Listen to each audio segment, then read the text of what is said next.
निताय गौर प्रेमानंदे हरि हरि बोल। हरे कृष्णा। बहुत बहुत धन्यवाद सभी भक्तों को। और इस भगवत गीता में हम आज श्रीमद् भगवत गीता के 6ठा अध्याय में हम आज पढ़ेंगे श्लोक संख्या 16। 16 नंबर जो है श्लोक संख्या।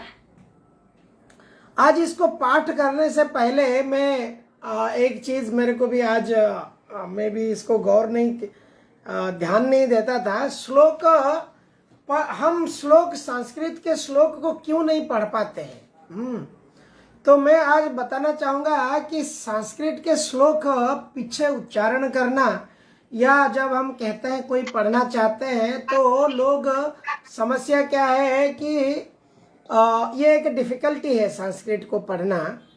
तो आज मैं एक सूक्ष्म इसका सूत्र बताऊंगा जिससे हर कोई व्यक्ति जो हिंदी पढ़ना जानता है वो संस्कृत पढ़ लेगा।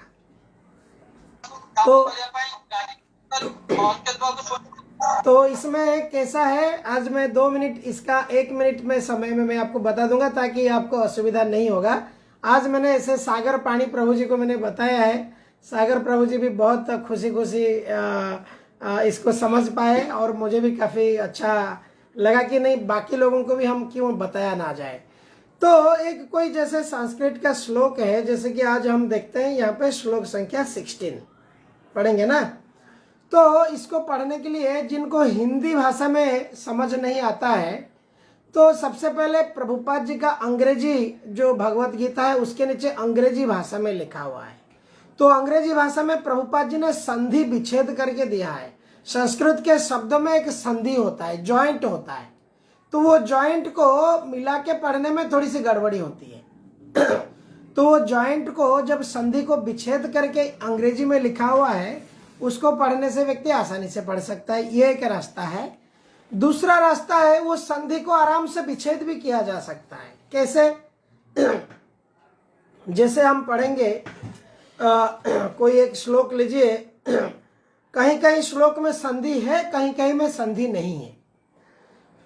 तो हम एक श्लोक सागर प्रभु जी वो कौन सा श्लोक मैंने दिखाया था जिसमें संधि था? एक सेकेंड।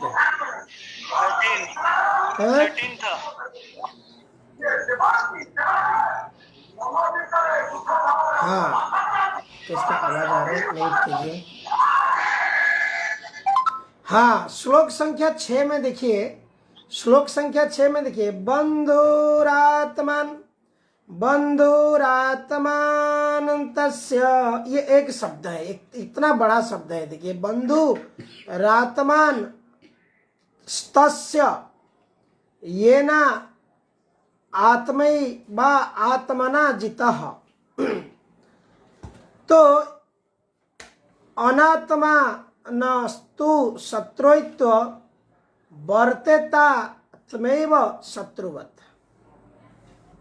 तो इसमें ये संधि को तोड़ना है और पढ़ना है, ये आसान से व्यक्ति पढ़ सकता है। तो और दूसरा तोड़ने के लिए कैसे तोड़ना है, यहाँ पे एक शब्द में जहाँ पे म और आ, तो वहाँ पे दो आ जाता है, तो वहाँ पे म वहाँ पे अनुसार हो जाता है और आ से वो शब्द शुरू हो जाता है। तो इस प्रकार से, और दूसरा, और इसको बड़े धीरे धीरे से अगर कोई पाठ करेगा तो वो आराम से तोड़ के भी पढ़ सकता है, एकदम धीरे धीरे धीरे धीरे भी पढ़ सकते हैं। जैसे हम इसको प्रतिदिन पढ़ते हैं बहुत धीरे से, ताकि आप लोग समझ पाए।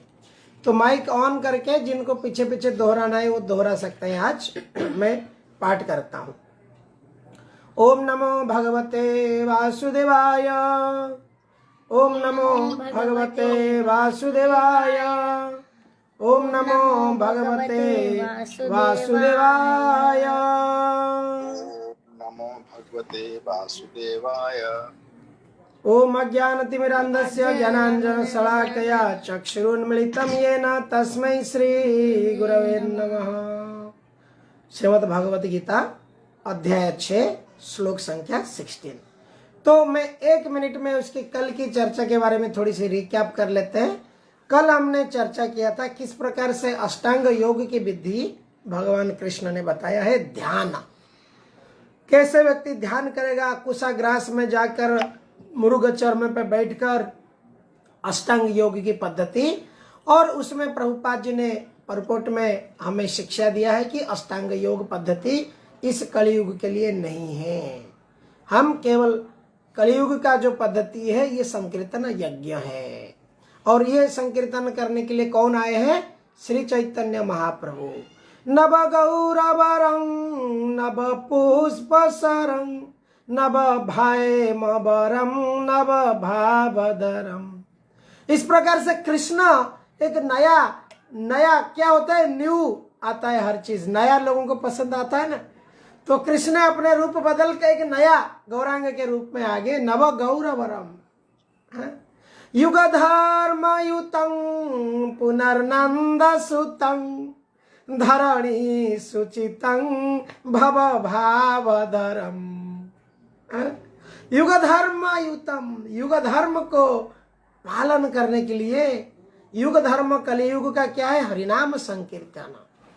तो ये प्रेम संकीर्तन के लिए युग धर्म युतम पुनर्नंद सुत, कौन आए? पुनर्वार नंद सुत आगे इस धरातल में कलियुग में। तो इस प्रकार से ये बहुत आनंद कंद है, केवल आनंद कंद है। कौन क्या केवल आनंद कंद है? हरिनाम संकीर्तन, भगवान की नाम प्रेम केवल आनंद कंद। और महाप्रभु भी केवल आनंद कंद। सब अवतार सार शिरोमणि केवल आनंद कंद, केवल आनंद कंद, केवल आनंद कंद।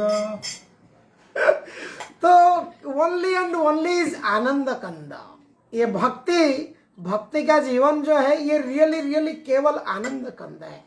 लोग लेकिन डरते हैं इसको। ऐसे लोग हैं जो भक्त को देख के उधर से चले जाते हैं, ये कुछ पूछने वाले हैं अभी, बोलेंगे क्यों नहीं आ रहे प्रभु जी। परंतु जो जानते हैं ये रियल में आनंद की ये भंडार है। कल हमने इसके ऊपर चर्चा किया था। आज 16 नंबर श्लोक को पाठ करेंगे। कृपया जिनको हो पाता है प्रयास कीजिए थोड़े पीछे दोहराने के लिए। पढ़ेंगे आप? पढ़ेंगे? चलिए पढ़िए आप। नात्यस्नातस्तु योगस्ति नात्यस्नातस्तु योगस्ति न चैकान्तमनस्नतः न चैकान्तमनस्सता न चाति स्वप्नशीलस्य न चाति स्वप्नशीलस्य जाग्रतो नैव चार्जुन। जाग्रतो नैव चार्जुन। हे अर्जुन, जो अधिक खाता है या बहुत कम खाता है, जो अधिक सोता है अथवा जो पर्याप्त नहीं सोता, उसके योगी बनने की कोई संभावना नहीं है। तात्पर्य यहाँ पर योगियों के लिए भोजन तथा नींद के नियमन की संतुष्टि की गई है। अधिक भोजन का अर्थ है शरीर तथा आत्मा को बनाए रखने के लिए आवश्यक सत्य अधिक भोजन करना। भोजन करने की अर्थ क्या है? हमारे यही युग धर्म युतम पुननंद सुतम धरणी सुचितम, कौन?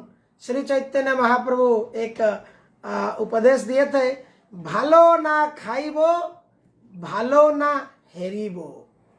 इसका अर्थ क्या है? बहुत बहुत एकदम डिलीशियस, सुस्वादित, बहुत टेस्टी खाना खाने की कोई आवश्यकता नहीं है, और बहुत चलक झलक चमक पहन के लोगों को आकर्षित करने वाली ऐसी कपड़ा पहनने की कोई आवश्यकता नहीं है। क्यों दिया है महाप्रभु ने? क्योंकि ये हमको भक्ति का मार्ग से भटका के कहीं और ले जाएगा। ब्रॉड हाईवे, नेशनल हाईवे से हमको किसी गली गुली में घिसा देगा, हम गोल गोल घूमता रहेगा उधर, पुनरपि जन्मम पुनरपि मरणम। तो इसलिए जो हमारे भक्ति के प्रति अनुकूल है क्या है? ज्यादा नहीं खाना, ज्यादा नहीं सोना, ज्यादा नहीं बोलना, संसार में ज्यादा नहीं मजना। इस प्रकार से जितनी आवश्यक है उतना ही भोजन करना शरीर के लिए।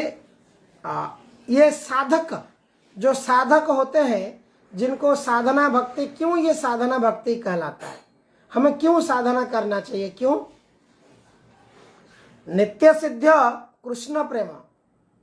कृष्ण प्रेम वास्तव में नित्य सिद्ध। नित्य सिद्ध का अर्थ क्या है? जिस प्रकार से मोबाइल में आजकल क्या आता है, जो कुछ एप्लीकेशन आता है उसको आप अनइंस्टॉल भी नहीं कर सकते हो। आता नहीं है कोई? आप बाई डिफॉल्ट मोबाइल खरीदिए, उसमें क्या आता है, जैसे सैमसंग मोबाइल में सैमसंग नोट आता है, ऐसे कई एप्लीकेशन आता है जिसको आप अनइंस्टॉल कर ही नहीं सकते। इस प्रकार से भगवान ये जो मोबाइल शरीर रूपी, अगर इस शरीर को हम मोबाइल कहते हैं, इस आत्मा शरीर के अंदर और है, तो इसके अंदर ये भी एक भक्ति एप्लीकेशन है जो अनइंस्टॉल हो ही नहीं सकता है। कोई चाहते भी अनइंस्टॉल नहीं कर सकता है। क्या कर सकता है? केवल फोर्स स्टॉप कर सकता है। तो फोर्स स्टॉप करके ये हमारे अंदर कहीं ना कहीं अटका हुआ है। तो इसको केवल चालू करने के लिए क्या करना है? हम नित्य सिद्ध है। नित्य सिद्ध मतलब ऑलरेडी हमारे अंदर प्रेम भक्ति की भंडार भरी हुई है, परंतु हम क्यों भक्ति जागृत नहीं हो रहे? क्रिकेट में क्यों मन जा रहे? फिल्मों में क्यों मन जा रहे? घर संसार पैसा प्लॉट प्रॉपर्टी इसमें क्यों मन मच रहा है?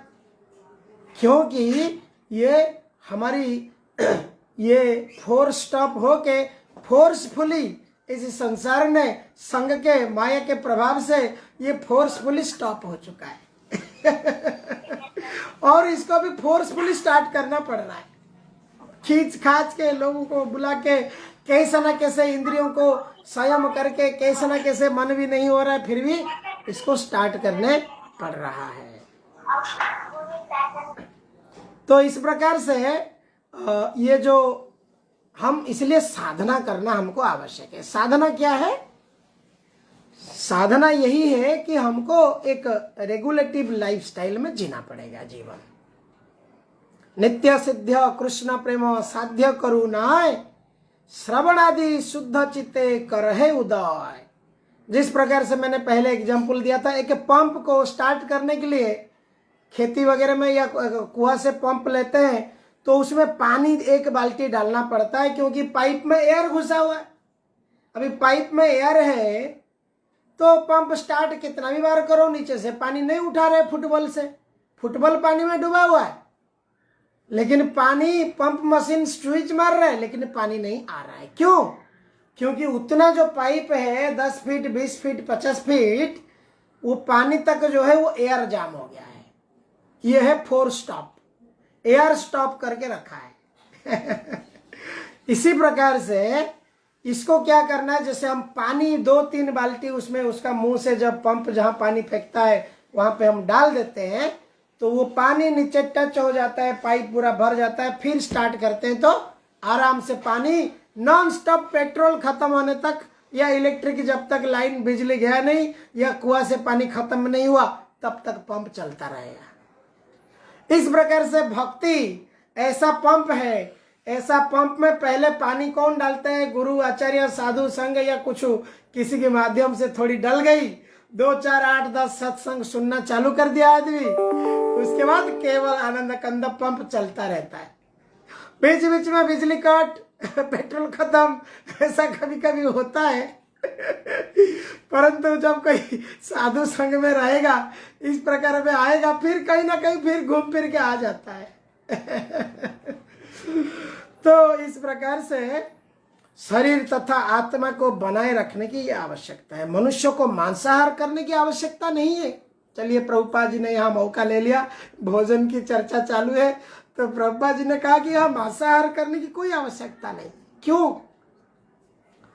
अगर ये शरीर कम से कम खा के जी सकता है तो क्या आवश्यकता है? जो प्राणी जिनको दया हो रहा है, जो गुस्सा से क्रोध हो रहा है, उनको हम काटते हैं, उनको बहुत गुस्सा आता है, दुख आता है, कुछ कर नहीं पाते हैं बेचारे, लेकिन ऐसी अवस्था में उनको खाएंगे, हम शांति कैसे लाभ करेंगे? इसलिए शास्त्र कहता है क्या है? परोपकाराय वृक्षाय। वृक्ष क्या है? तरोरवा सहिष्णुना। तरु जो है, वृक्ष जो है परोपकार के लिए है। तो वृक्ष से फल, पुष्प, पत्ते, ये सब चीज को, सस्य, ये आदि वस्तुओं से जब कोई भोजन प्रस्तुत करके भगवान को अर्पण करके, देखिए भगवान को अर्पण करना ये एक विधि आदि अनादि काल से ये भगवान के द्वारा दी गई है। तो इस हिसाब से कोई जब भोजन करता है उस व्यक्ति का क्या होता है? ये जन्म मृत्यु के संसार चक्र से बाहर जाने के लिए एक प्लेटफॉर्म में वो खड़ा हो जाता है। जैसे फ्लाइट एयरपोर्ट में जब रहता है तभी वो उड़ सकता है। कहीं कीचड़ में पड़ा है तो फ्लाइट क्या उड़ेगा? उसके लिए रनवे चाहिए। इस प्रकार से मांसाहार नहीं करना, जुआ खेल नहीं खेलना, मदिरापान नहीं करना, और क्या परस्त्री परनारी व्यभिचार नहीं करना, और क्या करना? उसके साथ में भक्ति आध्यात्मिक संग करना, शास्त्र पठन करना, ये सब। जैसे ये 4 नियम एयरपोर्ट की बाउंड्री है, और रनवे क्या है? जप करना, शास्त्र पठन करना, भक्त साधु संग करना, भगवान के विग्रहों की सेवा करना, ये सारे जो है रनवे है। गाड़ी स्पीड स्पीड स्पीड स्पीड पकड़ेगा, उड़ जाएगा सीधा। परंतु हम बाउंड्री नहीं रखते हैं, इसलिए बाउंड्री की भी आवश्यकता है। क्या नहीं करना? विधि और निषेध। विधि क्या है? कुछ प्रिंसिपल। निषेध क्या है? रेगुलेट करना, ये नहीं, ये नहीं, वो नहीं। इस प्रकार से बीमारी होता है, डॉक्टर देता है। तो ऐसा मांसाहार तमोगुण के लिए है। अतः जो लोग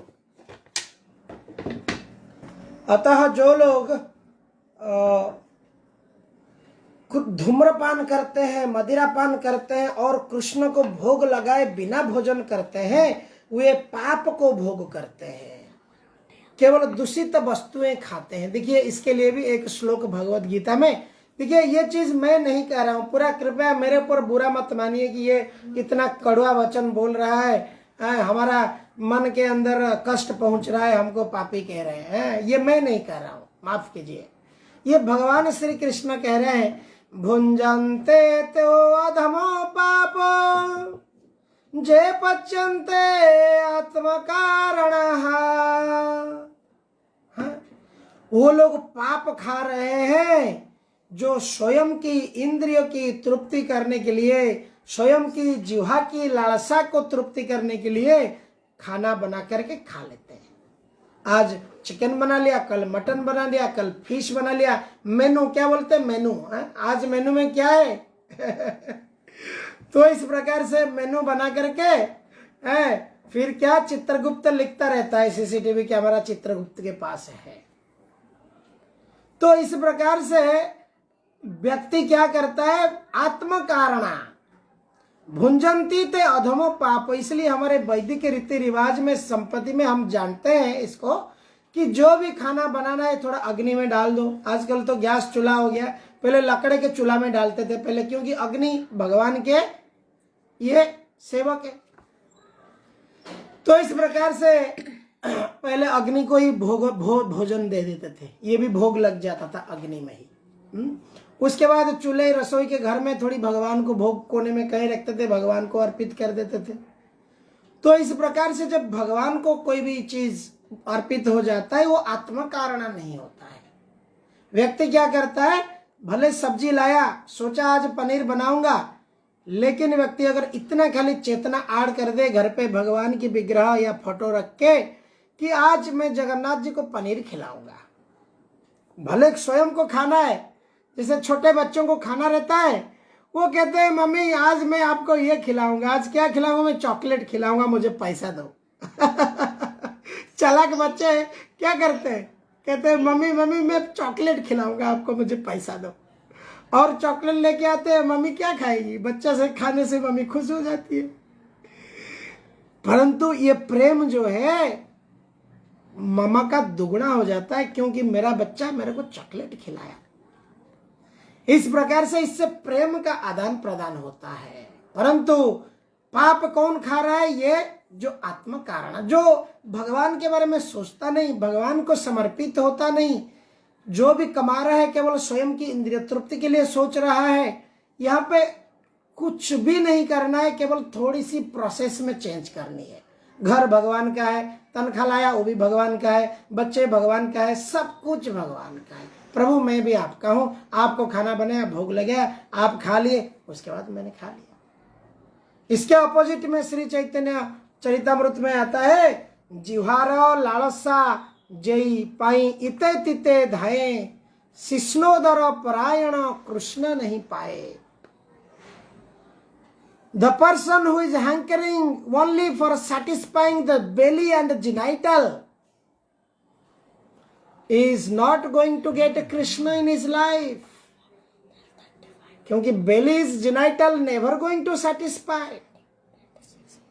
पुनः पुनः चर्वित चर्वणानम, प्रहलाद महाराज कहते हैं, अदांत गोभी मतीर्ण कृष्णे पुनः पुनः चर्वित चर्वणानम। तो ये केवल नेवर एंडिंग डिजायर्स, अशेष कामना हृदय माझे मोरो क्रोधी दंभ परायण। इस प्रकार से प्रभुपाद जी इसको कहते हैं। किंतु भोजन को अर्पित नहीं करता, वो केवल पाप खाता है। तो इस प्रकार से कई लोग क्या करते हैं? कृत्रिम उपवास की विधियां निकाल करके भी भोजन कर रहे हैं। कृत्रिम उपवास भी नहीं करना चाहिए। लोग अलग अलग प्रकार की उपवास की पद्धति लाते हैं। भाई मैं डाइटिंग कर रहा हूँ, मैं वो कर रहा हूँ, ये कर रहा हूँ। तो ऐसे शरीर को भी उपवास नहीं रखना चाहिए। ज्यादा खाना नहीं चाहिए और उपवास भी नहीं होना चाहिए। उसको कहते हैं अत्याहार, और योगिक अष्टांग योग में कहते हैं प्रत्याहार। प्रत्याहार क्या है? आहार जितनी नियंत्रित रेगुलेटेड डाइट, इसको कहते हैं प्रत्याहार। तो इस प्रकार से क्या होगा? जो आवश्यक से अधिक खाता है, अधिक सोता है, अनेक स्वप्न देखेगा, आवश्यक से अधिक सोएगा। मनुष्य को प्रतिदिन 6 घंटे से अधिक नहीं सोना चाहिए। जो व्यक्ति 24 घंटा में 6 घंटा से अधिक सोता है वो अवश्य तमोगुणी है। तमसा अंधकार में रहता है, तमोगुणी व्यक्ति ज्यादा सोएगा। तमोगुणी व्यक्ति आलसी होता है और अधिक सोता है। ऐसा व्यक्ति योग क्या साधन करेगा, योग क्या करेगा, वो भगवान से क्या जुड़ेगा। तो इस प्रकार से योगी, इसलिए भगवान कृष्ण कहते हैं तस्मात् योगी भव अर्जुन, माय डियर अर्जुन आप इसलिए योगी बन जाओ। हाँ? योगी मतलब क्या है, ये बाबा रामदेव वाला योगा नहीं, योगी नहीं है? हमको अर्जुन की जैसा योगी बनना है, कृष्ण से प्रेम करना है, कृष्ण की भक्ति करना है। तो इसी प्रकार से हम ये श्लोक की हमने व्याख्या पढ़ा। अभी अगले वाले श्लोक को कोई पाठ करना चाहेंगे तो कृपया तुरंत देर ना करते हुए कोशिश कीजिए। श्लोक संख्या 17।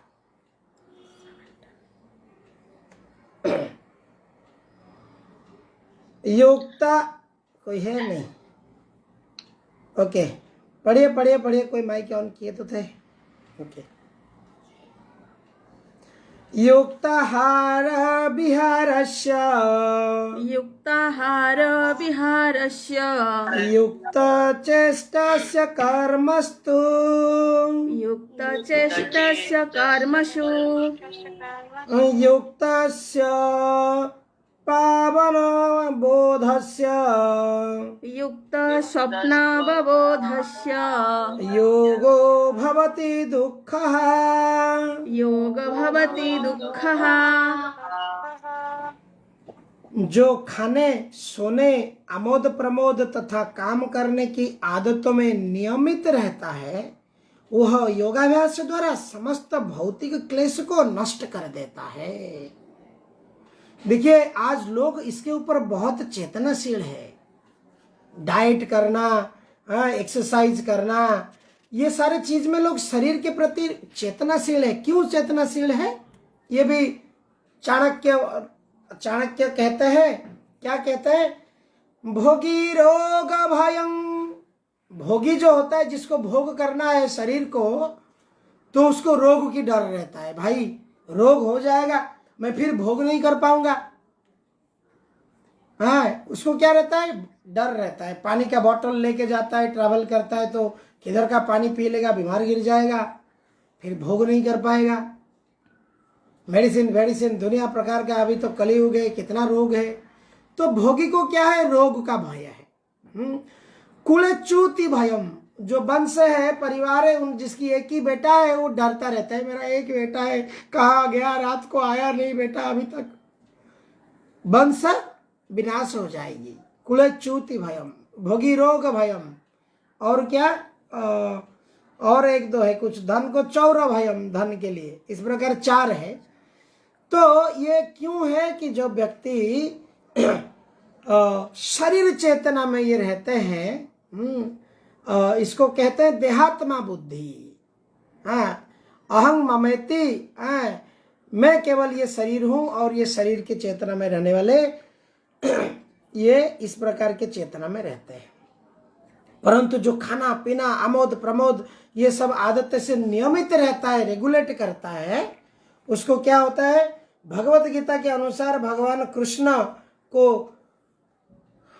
कृष्ण भगवत गीता में 9.26 में कहते हैं, पत्रम पुष्पम फलम तोयं यो मे भक्त्या प्रयच्छति। हाँ, मुझे पत्र फल पुष्प दुग्ध अर्ण ये सब जो प्रदान करता है, मैं उसको आग्रह के साथ ग्रहण करता हूँ। तो भगवान को प्रेम का वो भूखे हैं, तो इसलिए भक्त जब सत्वगुण खाद्य को भगवान को अर्पण करके खाता है, भगवान उसको प्रेम के साथ ग्रहण करते हैं। जो मनुष्य के खाने योग्य नहीं है या सत्वगुणी नहीं होगा, वो नहीं खाना चाहिए। जहाँ तक सोने का प्रश्न है, कृष्ण भावना व्यक्त व्यक्ति कर्म करने में निरंतर सतर्क रहता है, निद्रा बहुत कम रहता है, निद्रा में समय नहीं गवाता है। रूप गोस्वामी उपदेशामृत में कहते हैं, ये सब बेग है। क्या बेग है? जिह्वा बेगम, उदर बेगम, ये फोर्स है, फोर्स, बड़ा पावरफुल फोर्स। जिह्वा खींचता रहता है। सड़क में आजकल भी कलयुग ऐसा है, घर से निकलो तो खाने पीने की इतनी खुशबू है, इतनी भंडार है, आदमी एक बार घर से जाए तो कुछ ना कुछ खा के ही आता है। इसलिए जिह्वा का फोर्स बहुत तगड़ा है। जिह्वा बेगम, उदर बेगम, जिनाइटल का बड़ा बेगम। इस प्रकार से अलग अलग इंद्रियों की जो बेग है, ये बेग को जो व्यक्ति कंट्रोल करता है, रूप गोस्वामी कहते हैं वो पूरी दुनिया में, समग्र विश्व में वो शिष्य बना सकता है। तो यहाँ पर भी यही श्लोक इसी से संबंधित है, इसलिए व्यक्ति को ये सब चीज कंट्रोल करना चाहिए। चलिए, आप भगवान पे विश्वास नहीं कर रहे हैं, आप भगवान की भक्ति नहीं करना है, परंतु स्टिल अगर कोई ये सब चीज को काबू में रखता है, उसको भी कलयुग में लोग महापुरुष कहेंगे। कोई ब्रह्मचर्य पालन करता है, निस्वार्थ भाव रहता है, लोगों को दया करता है, अपना इंद्रियों को काबू में रखता है, सेंसेस को मॉडरेट रेगुलेट करता है, वो भी संसार में लोग उसको बहुत प्रेम करेंगे। भगवान भी उससे प्रेम करेंगे, भले वो भगवान से प्रेम क्यों ना करे। भगवान कहते हैं ऐसा व्यक्ति समय प्रिय, भगवान कहते हैं वो मेरा प्रिय है, भले वो मुझे प्रेम ना करे लेकिन मैं उससे प्रेम करूंगा। क्यों? क्योंकि ये श्रृंखलित जीवन है। एक व्यक्ति ने प्रभुपाद जी को, भक्तिवेदांत स्वामी प्रभुपाद जी को कहा, प्रभुपाद जी आप इतने सब करते हो, मान लो अंत में कृष्ण बल के कुछ है ही नहीं, स्पिरिचुअलिटी ये सब जो कर रहे हो भगवान कृष्ण करके कुछ है ही नहीं। तो प्रभुपाद जी ने कहा कि चलो कोई बात नहीं, हम तो श्रृंखलित जीवन जिया, बढ़िया प्रसाद खाया, तो परंतु आप मान लो कृष्ण करके कोई है तो क्या होगा हालत। यमराज है, कृष्ण है, चित्रगुप्त है, सब लोग है, तो आप सोचो आपकी परिस्थिति क्या हो। तो व्यक्ति डर गया। सो इस प्रकार से लोग यह समझना बहुत अत्यावश्यक है ये। तो इस प्रकार से हम अपने आहार, निद्रा, भय, मैथुन को कंट्रोल करना चाहिए। अतः केवल कृष्ण भावना व्यक्ति, भावित व्यक्ति ही योगाभ्यास में पूर्णता प्राप्त कर सकता है। देखिए, योगाभ्यास जो है, योग के अभ्यास के पूर्ण कौन प्राप्त कर सकता है? जो भगवान के प्रति समर्पित है, जो भगवान के प्रति सरेंडर्ड है, वही व्यक्ति कृष्ण भावना भावित में पूर्णता ही प्राप्त कर सकता है। जो क्या है,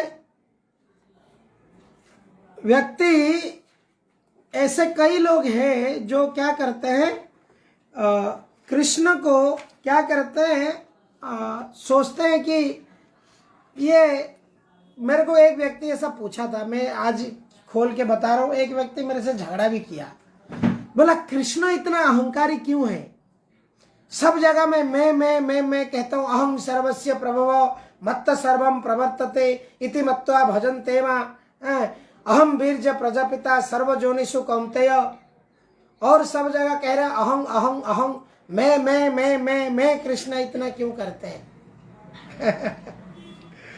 तो यहाँ हमें समझना बहुत आवश्यक है कि हमारा मैं को काटने के लिए, हम कुछ नहीं है दिखाने के लिए, भगवान यहाँ पे अपना विभू दिखा रहे हैं। विभूति योग कहते हैं इसको। भगवान कृष्ण 7वां अध्याय से लेके 11वां अध्याय तक ज्यादातर अपना शक्ति दिखाते हैं, विभूति दिखाते हैं, ऐश्वर्य दिखाते हैं।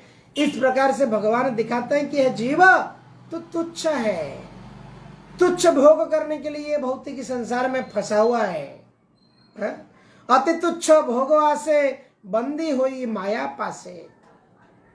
इस प्रकार से भगवान बताते हैं कि मैं ये सारे संसार के नियंता हूं।